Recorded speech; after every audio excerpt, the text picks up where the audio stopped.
bandiraɓe adi fof ko eɗen jetta Madina Gounass naaɓe kuuɓal, eɗen jetta khalifa tedduɗo o, eɗen denda e maɓɓe sunare ko kewi toon ko.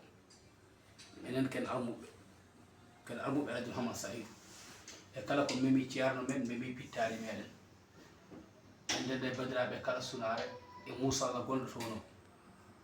Min jiiɗi andinde aduna o Madina Gounass ko wuro Allah e nelaɗo sallallahu alayhi wa sallam, ko wuro Cheikh Alhaji Mouhammad Saïd radiallahu taala anhu, ko kanko sanci wuro ngo, soppi lewi, o noddi julɓe fof e ngar e gona e deftere Allah e nelaɗo sallallahu alayhi wa sallam e sunna nelaɗo Allah sallallahu alayhi wa sallam e lawol Cheikh Nama Tidiane. Kala garɗo ko ɗum woniri ɗon, dokkeɗa galle, dokkeɗa guesa, ko ɗum joom woniri ɗon.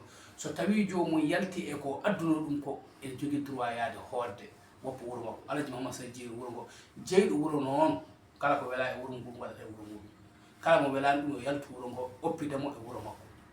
Ko Alhaji Mouhammad Saïd jeeyi wuro ngo, ala jeyɗo wuro ngo ko wona Alhaji Mouhammad Saïd. Yimɓe fof julɓe fof noddi ɗum ɗon ko Allah e nelaɗo sallallahu alayhi wa sallam, gonda e makko e ɗum, liggodo e makko e ɗum, gollida e makko din l'islam. ɗum de saabi o waɗiri Madina Gounass.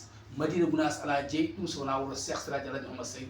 Nde o ari ɗon nde ko ladde tuula heela, sona barode e ñiiɓe ala ko goni ɗon, ala neɗɗo bawnoɗo hodde ɗon sona kanko hoɗi ɗon. O hoɗi ɗon o noddi julɓe ɓe fof, so tawi ano ɗum welanima woppu wuro ngo jaaha mbasa toñje.